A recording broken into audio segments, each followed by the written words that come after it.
Let's have a warm welcome for Belinda Eriacho.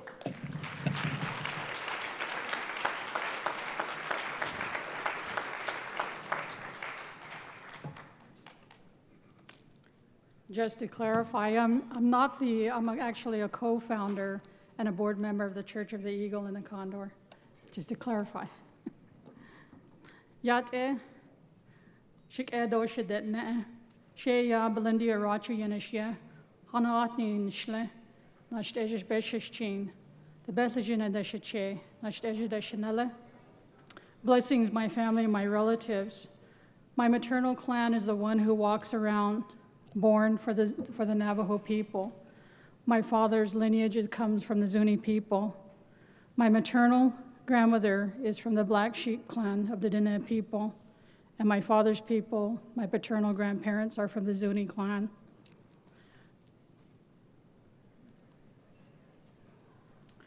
I would be remiss if I did not acknowledge these lands of my First Nations relatives. I acknowledge my relatives and their descendants who have lived and remained here in this place known as Vancouver. It is the unceded and ancestral territories of the Musqueam, the Squamish, and Tsleil-Waututh nations. Just as my relatives, I share a legacy of colonialism with my First Nations relatives. It is our land that holds the stories of our ancestors, of healing, of life, and of hope. We are inseparable from Mother Earth as her children. I invite each of you to learn more about the indigenous people whose lands you reside on and learn how to be good relatives. It is time for all of us to acknowledge the harms that have been caused by our shared histories so that healing can begin for the sake of our children and our grandchildren.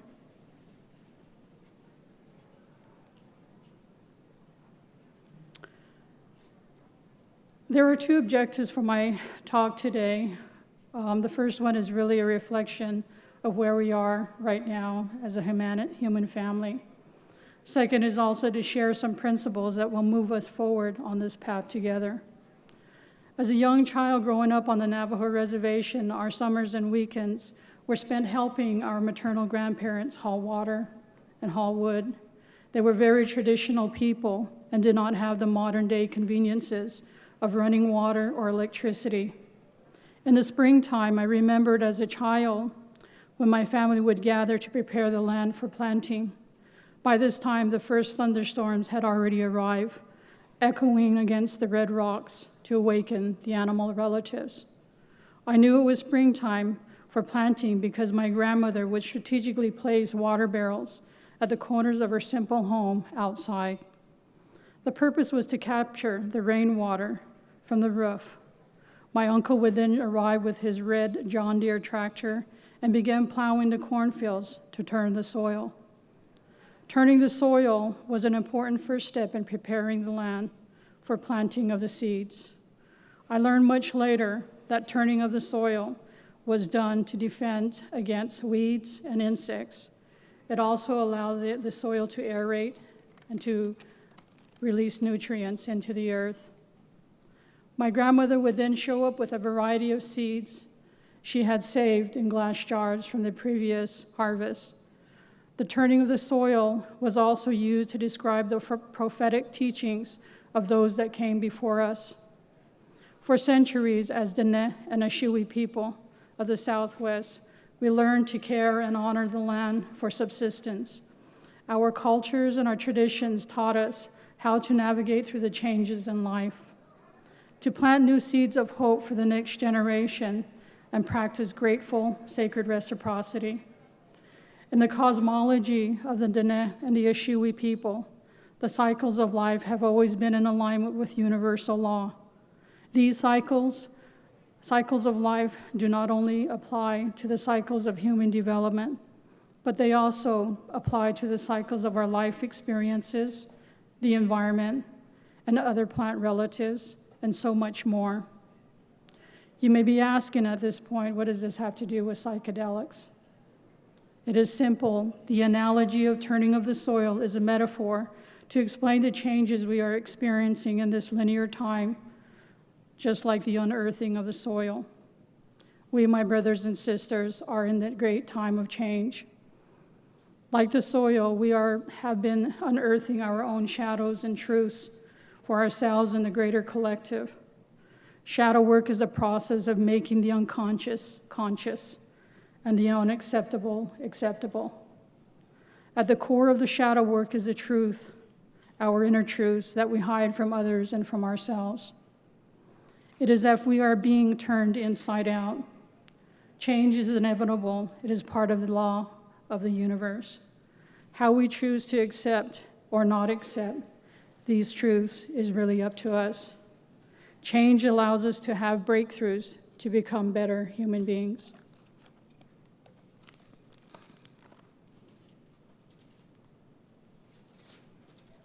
In my culture, the cycles of life teach us that we have 4 bodies: the spiritual, the mental, the emotional, and the physical bodies. When we come into this physicalness, we arrive in spirit and in physical form. We come to the physicalness of life with innate gifts, and we go through the life as infants to adolescence, adulthood, and elderlyhood. We slowly remember those gifts. Part of our life's journeys are distinct with life cycles. We go through what many refer to the dark night of the soul, the disillusion, searching for meaning, ultimately our connection with divine spirit and self. Yet we have to reawaken to remember those gifts. In my own experience with the sacred plant medicines that have helped me to awaken to my divine self, to remember the lineages of my ancestors, my life experiences, and ultimately the oneness of life. As Indigenous people, we have a special relationship with our plant relatives, what in Western science calls psychedelics, entheogens, drugs. Our relationships with our plants, families, are familial. They are our elders, our mothers, our fathers, even grandmothers and grandfathers, as well as teachers. Instead of calling them psychedelics, I refer to them as sacred medicines. For instance, I refer to ayahuasca as shamasana azeh, which means grandmother medicine, grandmother ayahuasca. It is a relationship of which we call a Navajo family. During this time, the truth of the psychedelic renaissance is also being unearthed. Truths about cultural appropriation of indigenous practices and policies without the input of indigenous people, just to name a few. It is important that we ground this movement with insights, wisdoms, and guidance from the stewards of these medicine, the indigenous brothers and sisters. During this time, we are seeing the reemergence of the ancient indigenous wisdoms as foretold in prophetic teachings of our ancestors, like the prophecy of the eagle and the condor. These prophecies help to guide us as a collective family, and when we do not learn the lessons of history, history will repeat itself. Our traditions are a way of life passed down from generations that can often only be understood through one's life experiences, the interpretation of those experiences as well. We must understand that indigenous knowledge about plant medicines is rooted in a long history of ceremonial practices.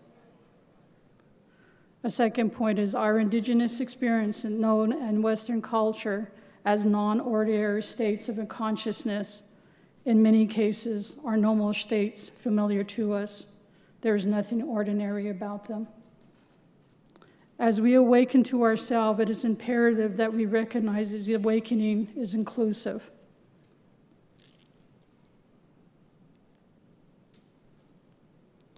I want to make sure I'm on the right slide. I wish to speak about 4 principles that will help to guide us, each with its own implications and messages for us as part of a human family. It is my prayer that these principles will be the guidepost to this movement.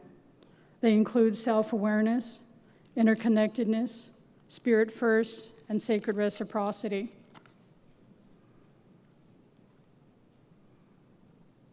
Let's explore each of these. Just a little about this image. It is an image from my Dine culture of the interrelationship with ourselves and the world around us. It is also known as the four bodies of our being. We are at the center, represented by the cornstalk. Self-awareness implies an inner standing of ourself using our hearts, not our minds. To understand this truth is to be absolute, heart-centered. It is at the core of our inner being, or source, and it is the 0 point of knowledge and being, remembering our divine selves. An example of this is a ceremony that I had participated in with Grandmother Ayahuasca. After the experience, the morning after, I wrote in my journal, quote, "The biggest battle we face is with ourselves," unquote.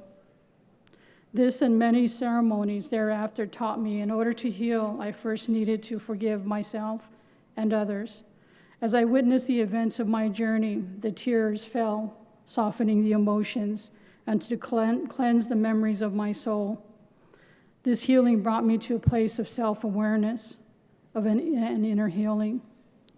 These memories also included the healing of intergenerational trauma experienced by my ancestors, who were placed in internment camps of Huete, the place of death in New Mexico, by the U.S. government as part of their assimilation policy. With self-awareness also comes the integration of our unconsciousness experiences, a gift from these sacred plant medicines. If time and care is not done to integrate, we will repeat history. When done properly, we come back to a place of Hojon.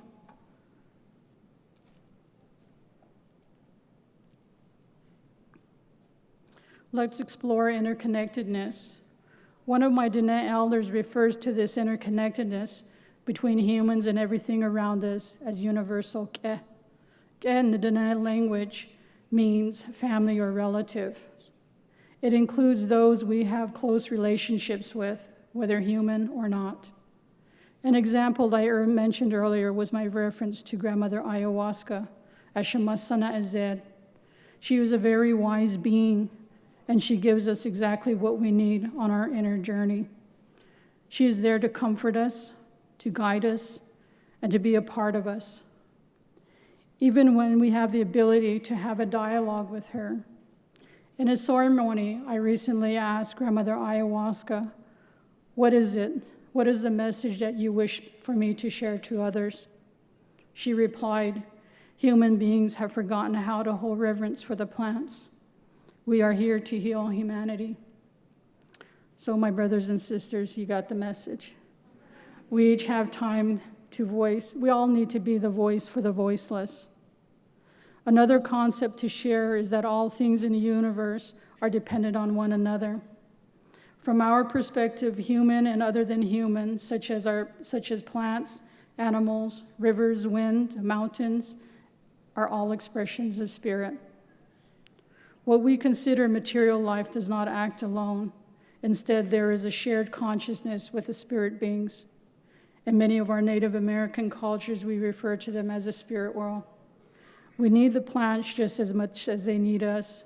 We provide the carbon dioxide to the plants, and they in turn provide oxygen for us to exist. It is part of the cycles of life. Through this interdependence and awareness of relationships, the universe is balanced, and in Hojon, harmony and balance. The philosophy of Hojon in the Dine culture emphasizes that humans have the ability to be self-empowered through their thoughts, speech, and actions. Also described by the inner journey towards an attainment of a state of wholeness. When an individual has a disease or a health condition, it is due to the imbalance in their life. That could not be not only just physical. It then requires a traditional healer to diagnose and place things back in order for the well-being of the individual through prayer and ceremony. Being aware of our actions and other beings is important. An elder once shared with me, nature is a reflection of our actions, meaning that our actions as human beings impact our environment. Take a look around to recognize our water and air are polluted. We have forgotten how to live and to follow the natural laws of the universe. There is universal balance when interdependence and our relation to everything around us is recognized, honored, and respected. A large portion of our sacred walk on this earth and our responsibility as human beings is to maintain Hojong in everything that is around us. This includes ourselves. The kinship between us and the plants goes beyond just consumption. For example, when a traditional herbalist is harvesting plants, they will take the time to explain to the plant relatives why their life is being taken, for whom the plant medicine is going to be made. The herbalist would then often offer a token of appreciation in exchange and honor the cycles of life. Later, return with gratitude for the healing that has transpired. This relationship also includes being mindful not to overconsume or misuse our plant relatives. We only use what we need, no more. I would suggest that the same process be used when we use these sacred plant medicines or entheogens. I would like to leave you with a quote from our Chippewa relatives as a reminder of what is important. It reads, "I do not think the measure of a civilization is how tall its buildings of concrete are, but rather how well its people have learned to relate to their environment and fellow man."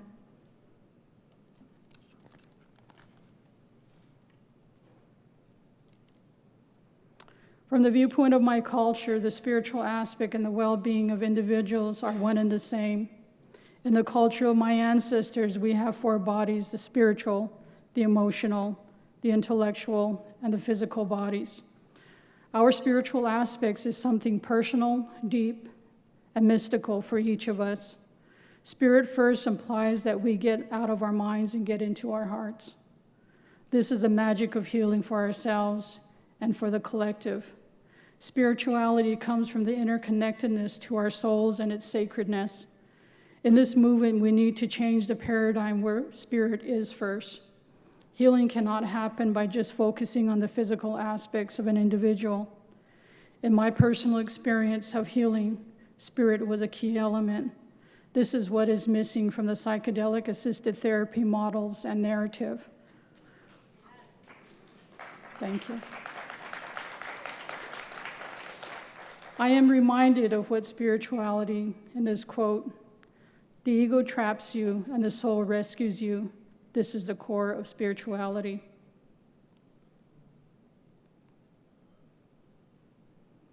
I really appreciate that all the previous presenters talked about this concept of reciprocity. The final principle I wish to leave you with is sacred reciprocity. There is a word in the traditions of our brothers and sisters in the South, in the Andes. The word is Aini, used to express sacred reciprocity. It includes a sacred exchange between humans and other than humans. First, touching on the shadow side of the psychedelic movement. For many, they have the advantage of enjoying these medicines by purchasing them.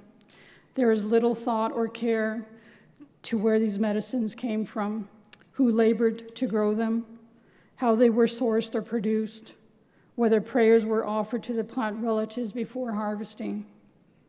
In 2019, I had the opportunity to travel to the Amazon to show respect to the Shipibo people and to the plant relatives for sharing their medicine, to heal what Western medicine could not. This was the first time that these relatives were able to meet a Native American from North America. They only heard stories of our existence. This is an example of relational reciprocity. We must remember that these precious beings offer their life essence, so that we can come to remember our true essence and divine self.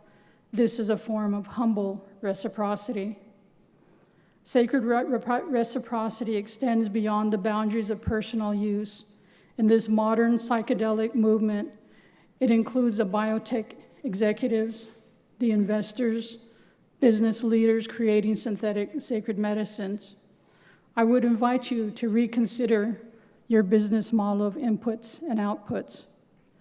It takes a paradigm shift for a focus on profits to a focus on the well-being of others. It requires moving beyond a cradle-to-grave analysis of a business cycle, where waste is a normal cost of doing business. In my humble opinion, it is an antiquated system that is not sustainable. I invite you to look at your business cycles from cradle to cradle process. When you are able to do this, it is a form of proactive, sacred reciprocity that is interwoven into this process. Focus on the impacts of your intention. Ask how will this product benefit the community and the ecology. To have sacred reciprocity, there needs to be trust, sustainability, and integrity, meaning that it is not just a one-time event. It is heartfelt, an expression of gratitude and acknowledgement. I invite you to seek out opportunities for cultural appreciation rather than cultural appropriation. Lastly, be mindful that sacred reciprocity comes sacred responsibility.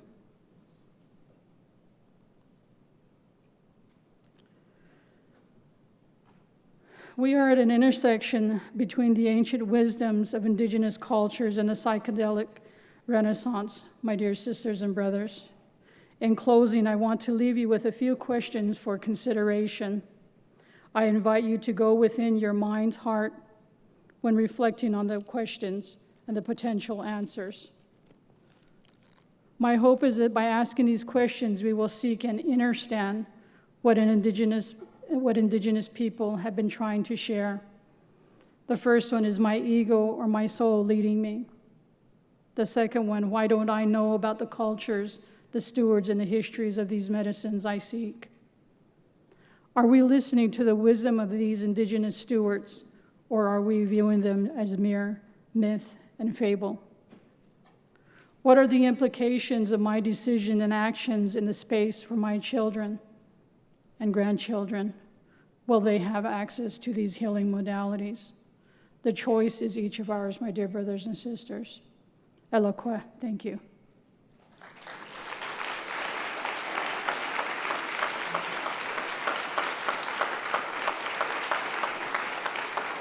Yeah, I'll take some questions.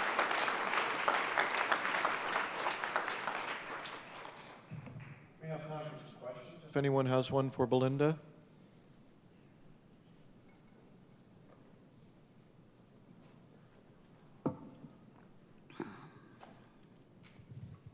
Thank you for your talk. It was really inspiring to think about plant medicines as something like giving us life essence so we can find our true essence. I thought that was really beautiful. What are your thoughts about medicines that are maybe made in a lab, perhaps part nature and part synthetic, say like MDMA, that's a little bit of a mescaline molecule and an amphetamine molecule. And what do you think about its essence, and what's the best practice with that kind of medicine? Because they can also be very powerful and profound. Yes, they can. Yeah. They all have an essence, a life essence. And when we look at synthetics, from my viewpoint, is when you're really thinking about the way that they're made, they all come from the elements. And so they all come from the same source. My experiences between synthetics and natural plant medicines is that synthetics, they don't really have a spirit when you're journeying with them. Whereas plant medicines, there's always like a protector, a grandmother that's guiding you. And for those, I see a lot of people nodding and understand that. And so I think that is the difference. But to answer your question, it's one and the same thing, comes from the elements. And as I was stating earlier, we all have that responsibility to care for them and make sure that they're being used in a wise way. Thank you. Anyone else? Anyone else? No. Yes, no? Yes. So when you're speaking about really learning where the medicines come from, I can't see any better way than to go towards the elders that are carrying that. If you're called to it, you must ask permission from not only the elders, but also the plant. Mm-hmm. I'm learning that right now with having this peyote right next to me. Mm-hmm. So I want to say thank you for really stressing that point, because if there isn't that connection to spirit, you're just defacing the work that really needs to be done. So I want to say thank you for really emphasizing that point. Thank you. Thank you. Do we have any other questions? No. Okay, could we give her another warm round of applause?